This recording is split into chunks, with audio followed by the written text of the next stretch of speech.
आप सभी को नमस्कार। संस्कृत क्रांति में आप सभी का स्वागत है। आज हम लोग पढ़ेंगे प्रत्यय प्रयत्न पढ़ने का प्रयास करेंगे। प्रयत्न तो लघु सिद्धांत कौमुदी में जो है प्रयत्न दो प्रकार का, अभियंतर प्रयत्न और बाह्य प्रयत्न। कोई भी प्रतियोगिता एग्जाम हो गया, यहाँ से प्रश्न जो है प्रयत्न से प्रश्न पूछा ही जाता है, ठीक है। और संस्कृत का बेसिक कहा जाता है, नहीं पूरा बेसिक है, ठीक है। इसमें जो पूछा जाता है कि अस्पृष्ट, फिर हो गया ईसत अस्पृष्ट, विवृत हो गया ईसत, विवृत हो गया, समृत हो गया। बहुत इंपॉर्टेंट है, बहुत इंपॉर्टेंट है। इनको पढ़ने का प्रयास करेंगे। पढ़ने से पहले इस प्रयत्न को जानने का प्रयास करेंगे, आखिर ये प्रयत्न है क्या, इनको सबसे पहले जानने का प्रयास करेंगे प्रयत्न क्या है। तो देखिए यहाँ पे पहला चीज ये भी है कि अस्पृष्ट, ठीक है, इनका भी चर्चा करेंगे कि इसमें आप लोग क्या करते होंगे कि अस्पृष्ट में जो है सीधा वर्णों को याद करना स्टार्ट करते होंगे कि इसमें कुल 25 वर्ण है इस तरह का। सबसे पहले ये भी जानेंगे कि अस्पृष्ट शब्दों का अर्थ क्या होता है। जब तक इन शब्दों का अर्थ को नहीं जानेंगे तब तक समस्या हो सकती है। अस्पृष्ट का अर्थ क्या होता है, एक कौन सा प्रत्यय से मिलकर बना है, कौन सा धातु से मिलकर बना है, इनको पूरा विस्तार से बताएंगे, अभी ही बताएंगे। और सबसे पहले आप प्रयत्न को समझते हैं। प्रयत्न क्या है, तो किसी वर्ण के उच्चारण में, ठीक है, कोई वर्ण उच्चारण कर रहा है, किसी वर्ण के उच्चारण में लगने वाला यत्न, किसी वर्ण के उच्चारण में लगने वाला यत्न यानी मेहनत, समझिएगा, लिख देते हैं इसका हिंदी, ठीक है। किसी वर्ण के उच्चारण में, किसी वर्ण के उच्चारण में लगने वाला यत्न यानी यत्न को क्या कहते हैं, मेहनत। यत्न को क्या कहते हैं, मेहनत। किसी वर्ण के उच्चारण में लगने वाला यत्न, मेहनत यानी यत्न क्या कहलाता है, प्रयत्न कहलाता है। अब एक चीज कहलाता है, अब एक चीज आप लोग समझिए कि ये यत्न और मेहनत, किस चीज में मेहनत करना है, ठीक है, किस चीज में मेहनत करना। अब एक चीज समझिए, हम वर्णों का उच्चारण करते हैं। कल आप लोग को बताया है कि वर्ण उच्चारण स्थान क्या होता है, ठीक है। आज जो बताएंगे कि मेहनत, किन चीजों में मेहनत करना है, यानी वर्ण का जो उच्चारण कर रहे हैं, मुख से जो वर्ण का उच्चारण कर रहे हैं, उसमें लगने वाला जो मेहनत होता है, लगने वाला, जिसको दम भी कह सकते हैं, दम यानी ताकत, लगने वाला ताकत भी कह सकते हैं इनको। तो यही होता है वर्ण, मेहनत। किन चीज में मेहनत, तो वर्ण के उच्चारण में मेहनत। क्लियर हो गया बात। अब देखिए प्रयत्न जो है लघु सिद्धांत कौमुदी में दो प्रकार का, अभियंतर प्रयत्न, दूसरा होता है बाह्य प्रयत्न, ठीक है, बाह्य प्रयत्न। अभी जो हम लोग पढ़ने का प्रयास करेंगे, अभियंतर प्रयत्न को पढ़ने का प्रयास करेंगे। और अस्पृष्ट है, अस्पृष्ट शब्दों का अर्थ क्या होता है, इसमें कितना वर्ण होता है, हमको भी पता है कि आप लोग वर्ण को जानते होंगे, नहीं जानते होंगे, इसको पूरी तरीका से आज क्लियर कर देंगे। देखिए यहाँ पे कि अस्पृष्ट शब्द है, अस्पृष्ट ये किन शब्दों से मिलके बना है, इसका अर्थ क्या होता है, इनको जानेंगे। इसमें कुल कितने वर्ण होते हैं, 25 वर्ण होते हैं, कादियो मवसाना अस्पर्शा, आप लोग अच्छी तरीका से जानते होंगे। तो इनको समझिए। इसमें जो है, इसमें जो स्पर्श धातु है, ठीक है, क्या है, स्पर्श धातु है, प्लस ये तो प्रत्यय है। इसको जो आप लोग पढ़ते होंगे ना, यानी कथ प्रत्यय पढ़ते होंगे। क्या, कैसे पढ़ते होंगे, कथ प्रत्यय, जो कि गलत पढ़ते हैं, ठीक है। संस्कृत तो यही चीज तो सिखाता है ना कि हमको पढ़ना कैसे है। इसको कत नहीं पढ़ते, इसको तो पढ़ते हैं, ठीक है। जैसे फिर जैसे ये कतवतु होता है, आप लोग इसको क्या करते होंगे, कथवतु पढ़ते होंगे, क्योंकि इनको कथवतु नहीं पढ़ना है। को क्या होता है, साइलेंट होता है, तवतु इनको पढ़ना है। क्या पढ़ना होता है, तवतु पढ़ना होता है। इसको क्या पढ़ते हैं, तो प्रत्यय पढ़ते हैं। तो ये जो स्पृष्ट क्या है, धातु है, ये धातु है, ये प्रत्यय है। अर्थ को समझिएगा। ये जो स्व है, इनका क्या हो जाता है, स्व हो जाता है, यहां शेष बस के ट बन जाता है, ये बन गया अस्पृष्ट, अस्पृष्ट बन गया। और इसका जो अर्थ होता है, इसका जो अर्थ होता है छुआ हुआ, ठीक है, छुआ हुआ या पूर्ण टच किया हुआ। क्या चीज छुआ हुआ? जैसे कि मुख में, जैसे मुख हो गया, इनका जो उच्चारण स्थल हो गया, जैसे दंत हो गया, ओष्ठ हो गया, मूर्धा हो गया, कंठ हो गया। जो वर्ण है, जो वर्ण है पूरा उच्चारण स्थलों को छू लेगा, पूरा जो उच्चारण स्थल है उनको छू लेगा, तो उसी को क्या कहा जाता है? अस्पृष्ट। उसको क्या कहा जाता है? अस्पृष्ट अभ्यंतर प्रयत्न कहा जाता है। ठीक है, इसको वर्ण नहीं पढ़ना है, वर्ण का टॉपिक अलग था, इसको अस्पृष्ट अभ्यंतर पढ़ रहे हैं, अस्पृष्ट अभ्यंतर। ठीक है, फिर ईसत अस्पृष्ट क्या होता है, इसमें कितना वर्ण होता है, आइए हम लोग इनको विस्तार से भी समझने का प्रयास करते हैं।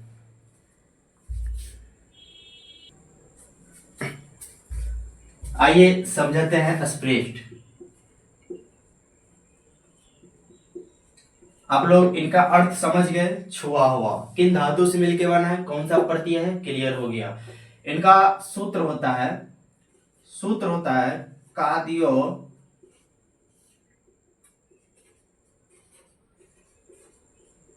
कादियो मवसाना स्पर्शा। ठीक है, और क से लेकर म तक जितने भी वर्ण हो गया, क से लेकर म तक, क से लेकर म तक कुल कितने वर्ण है? इसमें जो कुल वर्ण हो गया आपको, कुल 25 वर्ण हो गया, 25 वर्ण आपको पूछेगा। अस्पृष्ट में कुल कितने वर्ण है? 25 वर्ण है। और एक चीज, ये भी चीज ध्यान रखना है, इसमें पूछेगा वर्ग कितना है, तो 5 वर्ग है। वर्ग कितना है? 5 वर्ग है। वर्ग कितना हो गया? 5 वर्ग हो गया। अब वर्ग क्या होता है, चीज समझिएगा। जैसे कि क ख, जैसे क हो गया, च हो गया, प हो गया, ट हो गया, ठीक है, उसके बाद तो हो गया। तो ये जो क वर्ग बोले हैं, इसका अर्थ होता है कि क में जो कुल की क में जो है पूरा वर्ण आ जाता है उसमें। ठीक है, उसमें क्या क्या हो जाता है? पूरा वर्ण आ जाता है। इसमें कुल कितना वर्ग हो गया? 5 वर्ग हो गया। क्लियर हो गया? 25 वर्ण होता है, यही 5 वर्ग, जब 5 गुणा 5 कर दीजिएगा, 5 वर्ग में 5 5 वर्ण होता है, तो 25 वर्ण हो गया। और अस्पृष्ट में पूछेगा कुल कितने वर्ग होता है, तो 5 वर्ग होता है। क्लियर हो रहा है बात को? फिर इसमें 25 वर्ण हो गया, क से लेकर। इनका जो सूत्र होता है, सूत्र को ध्यान रखिएगा। सूत्र जो होता है कादियो मापसाना स्पर्शा, ये सूत्र बहुत इंपॉर्टेंट है। ठीक है, अगर आप इनको भूल भी जाते हैं, अगर सूत्र आपको ध्यान में है, सूत्र से आप इनको निकाल लीजिएगा, बहुत इजी है। फिर यहाँ पे ईसत अस्पृष्ट है, और ईसत शब्द का मतलब क्या होता है? ठीक है, कुछ भी चीज पढ़िए, लेकिन उनसे पहले समझने का प्रयास करना है कि आखिर है क्या। ईसत हो गया, ईसत शब्दों का अर्थ क्या होता है? ठीक है, और फिर विपरीत हो गया, फिर ईसत विपरीत हो गया, फिर संवृत हो गया। इन सभी का जो है अर्थों को जानने का प्रयास करेंगे, साथ में इनमें कितना वर्ण है वो भी जानने का प्रयास करेंगे, तब ही तो आसान हो सकता है, तब ही तो समझ सकते हैं। तो आइए सेकंड लेवल पे ईसत अस्पृष्ट को जानने का प्रयास करते हैं।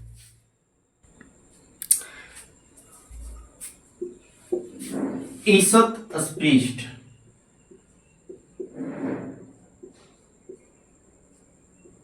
ईसत अस्पृष्ट। ईसत शब्दों का अर्थ होता है थोड़ा। ईसत शब्दों का अर्थ क्या होता है? थोड़ा। अस्पृष्ट मतलब क्या होता है? छुआ हुआ। इसका अर्थ होता है थोड़ा छुआ हुआ। जैसे कि कंठ हो गया, जीभ हो गया, ओष्ठ हो गया, दंत हो गया, ठीक है, मूर्धा हो गया, ये सभी जो स्थान है इसको थोड़ा टच करता है, इसीलिए तो ईसत लगाया। ईसत क्या है? अवयव है। ईसत क्या है? अवयव है। और अस्पृष्ट क्या है? ठीक है, छुआ हुआ। तो थोड़ा छुआ हुआ, कम छुआ, मतलब पूरा टच नहीं किया हुआ। और सिर्फ जो आपको हम यहाँ पे अस्पृष्ट बताए थे, अस्पृष्टा जो बताए थे, उसमें क्या हो रहा था कि पूर्ण छू रहा था। यहाँ पे जो ईसत अस्पृष्ट है ना, इसमें कम छू रहा है। क्लियर हो रहा है बात को? ईसत अस्पृष्ट क्या हो रहा है? कम छू रहा है। ठीक है, इनमें जो वर्ण आ जाएगा अंत अस्थ, ठीक है, अंत अस्थ वर्ण आ जाएगा। अंत अस्थ मतलब थोड़ा छुआ हुआ। और इनका जो सूत्र होता है, सूत्र को ध्यान रखिएगा, यनो अंतरस्था। क्या होता है? यनो अंतरस्था। यनो अंतरस्था। अब समझिए कि यहाँ पे यनो अंतरस्था क्या होता है, सूत्र का भी तो अर्थ को निकालना है ना। यन क्या है, यन एक प्रतिहार है, ठीक है, यन क्या है, एक प्रतिहार है। अब प्रतिहार भी नहीं जानते होंगे तो कोई दिक्कत नहीं, वो भी समझा देंगे प्रतिहार क्या होता है। जैसे यन प्रतिहार हो गया, जैसे माहेश्वर सूत्र पढ़े होंगे, उसमें ह य वो, ठीक है, ह य वो रट वर्ण मिला होगा, फिर ल न लन। पांचवा स्मरण में जाइएगा, माहेश्वर सूत्र अगर नहीं पढ़े हैं तो माहेश्वर सूत्र को पढ़ लीजिएगा, ठीक है। फिर प्रतिहार, जो फिर प्रतिहार क्या होता है उनको भी नेक्स्ट क्लास में बता देंगे। अभी आप लोग यहाँ समझिए, यन क्या है, प्रतिहार, इसमें कुल कितने वर्ण आ जाएगा, जैसे य व र ट हलंतियम है, फिर ल न, ये जो हलंतियम है कट जाएगा, शेष वर्ण कितना हो गया, य व र ल, य व र ल। तो अंतस्था में जो है कितने वर्ण आ जाएगा, य व र ल। ये कर्म को याद रखना है, ये कर्म को याद रखना है, जो कर्म होता है ना, जो श्रेणी होता है उनको याद कीजिएगा। जैसे कि वर, वर संस्कृत में दुल्हा को क्या कहते हैं, वर, इस तरह से याद रखिएगा। हिंदी में क्या होता है कि र पहले आ जाता है, जो कि गलत है। संस्कृत कर्म, कर्म पूछेगा, कर्म पूछेगा तो कर्म आप लोग बता दीजिएगा इस तरह से, ठीक है। यनो अंतरस्था इनका सूत्र होता है, अंतस्था होता है, ईसत अस्पृष्ट क्या आता है वो भी आप इनको, इनका अर्थ को समझ गए होंगे। ईसत होता है थोड़ा छुआ हुआ, तो ये जो वर्ण होता है, ठीक है, हिंदी में आप लोग इनको अंतस्था पढ़ते होंगे, थोड़ा टच किया हुआ, तो वही इसको संस्कृत में पढ़ना है, ठीक है। यनो अंतरस्था सूत्र होता है, फिर य व र ल इनका वर्ण होता है जो कि थोड़ा टच करता है। अब आइए विपरीत को समझते हैं, ठीक है, विपरीत को समझने का प्रयास करते हैं। एक नंबर में विपरीत, ठीक है, विपरीत, विपरीत शब्दों का अर्थ क्या होता है और इसमें कुल कितने वर्ण आता है, ठीक है। विपरीत में जो है, विपरीत शब्द का अर्थ होता है ओपन, ओपन, ओपन मतलब खुला हुआ, अर्थ को समझ रहे, खुला हुआ। क्या चीज खुला हुआ, मुंह खुला हुआ। वर्णों का उच्चारण करते समय जैसे कि आप अ का उच्चारण कीजिए, इसमें जो है सभी स्वर आ जाएगा, इसमें क्या होगा, सभी स्वर आ जाएगा, सभी स्वर आ जाएगा, इतना तो पहले क्लियर हो गया, सभी स्वर आ जाएगा। जैसे अ का उच्चारण कर, अ आ ई, तो इसमें क्या हो रहा है कि मुंह खुल रहा है, क्या हो रहा है कि मुंह खुल रहा है। विपरीत शब्दों का अर्थ होता है ओपन, खुला हुआ। तो इसमें जितने भी सभी स्वरों का जो उच्चारण कीजिएगा तो मुख जो होता है उसमें ओपन होता है, यानी खुलता है। बात क्लियर हो रहा है, खुलता है। इसमें कुल कितने वर्ण आ जाएगा, तो स्वर आप लोग जानते हैं कि कितना है, 13 स्वर है। फिर वही अगर माहेश्वर सूत्र अनुसार स्वरों की बात करें तो फिर 9 है, यानी 9 है। ये सब क्लियर करा चुके हैं।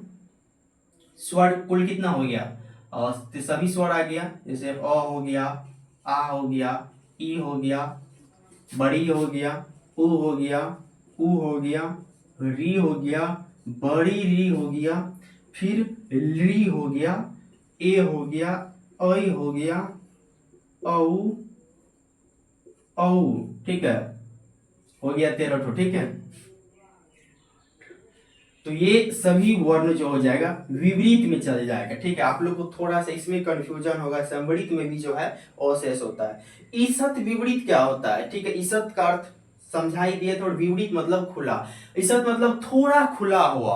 अर्थों को समझिएगा तो बहुत इजी हो जाएगा, अगर अर्थ को समझ के नहीं फिर पढ़िएगा तो फिर दिक्कत हो सकता है। स्पृष्ट बताया आप लोग को, स्पृष्ट मतलब छुआ हुआ, पूरा टच किया हुआ। फिर ईसत स्पृष्ट बताया कि थोड़ा छुआ हुआ वर्ण, मुख का जो है, जो कोई वर्णों को उच्चारण करते थोड़ा सा स्थलों को छूता है, वो हो गया ईसत स्पृष्ट हो गया, क्लियर हो गया। विपरीत होता है ओपन, खुला हुआ। कोई वर्णों का हम उच्चारण करते हैं तो उसमें क्या होता है कि ओपन होता है, मुंह ओपन यानी खुलता है, जैसे ओ का ओपन किए, आ का किए, ई का किए, इस तरह से ओपन होता है। फिर ईसत अवयव है, ईसत विपरीत जो है अवयव है, अवयव शब्द है। और ईसत का अर्थ होता है थोड़ा, विपरीत शब्द का अर्थ बताए ओपन, यानी थोड़ा ओपन। इतना देखिए बात क्लियर हो रहा है ना। और समृद्ध, ठीक है, इसमें सिर्फ अ वर्ण आ जाएगा। अब बताइए क्लियर हो रहा है कि नहीं हो रहा है। तो आइए अब 3 नंबर में जो है विपरीत को पढ़ते हैं। आइए अब 4 नंबर में जो है समझने का प्रयास करते हैं ईसत विपरीत को। ईसत विपरीत, विपरीत शब्दों का अर्थ आप लोग जान चुके हैं, ठीक है। और ये ईसत है, इसको ईसत को भी आप लोग जान चुके हैं। ईसत का अर्थ होता है थोड़ा, ईसत का अर्थ होता है थोड़ा, क्लियर हो गया। और विपरीत शब्द का अर्थ होता है ओपन, यानी थोड़ा ओपन। कौन सा ऐसा वर्ण है जो पूरा ओपन नहीं होता है, थोड़ा सा ओपन होता है, ठीक है। कोई वर्णों को उच्चारण करते हैं उसमें क्या होता है कि थोड़ा सा ओपन होता है, ठीक है। उष्म व्यंजनम, ठीक है। आप लोग उष्म व्यंजनम का नाम सुने हैं, उष्म, उष्म का नाम सुने आप लोग, ठीक है। और इसका जो सूत्र होता है उष्म का, जो इसका ईसत विपरीत का जो सूत्र होता है सल उष्माना, सल उष्माना। बात क्लियर हो गया, सल उष्माना। सल एक प्रतिहार है, सल क्या है, एक प्रतिहार है। तो इसमें कुल कितने वर्ण आ जाएगा समझिएगा, 100 हो गया। ये चारों जो वर्ण हो गया आपको क्या होता है कि पूरा ओपन नहीं होता है, इनको जो स्व बोलते हैं, मुंह ओपन होता है बट पूरा ओपन नहीं होता है। फिर कोई भी वर्ण, 4 वर्ण ले लीजिए, फिर ले लीजिए, ठीक है। स्व स्व स ह का, ये क्या होता है कि पूरा ओपन नहीं होता है, ठीक है। क्लियर हो गया। अब सम्मिलित को थोड़ा सा गौर से समझ लीजिएगा। सम्मिलित में क्या होता है कि सिर्फ इसमें अ रहेगा। सम्मिलित में क्या होगा, सम्मिलित में सिर्फ अ रहेगा, सिर्फ अ का उच्चारण किया जाएगा सम्मिलित से। अब एक चीज यहाँ पे भी समझिए कि विपरीत और सम्मिलित में ना, जैसे कि इसमें भी आपको विपरीत में अ आ गया था और सम्मिलित में भी अ आ गया, ठीक है। तो अगर आपको पूछेगा कि ह्रीस्व वर्ण से तो अ मारना है, फिर पूछेगा प्रयोग दशा नाम, तो आपको फिर इसका विपरीत मारना है, ठीक है। तो आइए थोड़ा सा इसमें कुल कितना वर्ण बताए थे, अंतिम में जो है आपको थोड़ा सा बता देते हैं, ठीक है। पहला अस्पृष्ट में जो आपको बताए थे, अस्पृष्ट में कुल कितना वर्ण, तो 25 वर्ण। फिर 2 नंबर में बताए थे ईसत अस्पृष्ट में कुल कितने वर्ण, तो 4 वर्ण हो गया, 4 वर्ण हो गया। फिर विपरीत में आप लोग को बताए थे कितना वर्ण है, तो फिर 13 जैसे स्वर हो गया। फिर ईसत विपरीत में कितना वर्ण है, तो 4 वर्ण है। फिर सम्मिलित में कितना वर्ण है, तो सिर्फ एक वर्ण है अ। क्लियर हो गया बात को। आशा करता हूं कि आप लोग समझ गए होंगे। कल आप लोग को आज जैसे प्रतिहार बताए, प्रतिहार नहीं समझ में आप लोग को आया होगा, तो आशा करता हूं कि नेक्स्ट वीडियो जो लाएंगे आप लोग प्रतिहार को अच्छी तरीका से समझ लीजिएगा, ठीक है। पूरा प्रतिहार क्लियर हो जाएगा, टेंशन नहीं लेना है। आशा करता हूं कि आप लोग ये समझ गए होंगे प्रयत्न को, ठीक है। अगर क्लास पसंद आया होगा तो आप लोग सब्सक्राइब भी कर दीजिएगा, शेयर भी कर दीजिएगा, साथ में लाइक भी कर दीजिएगा। जय हिंद।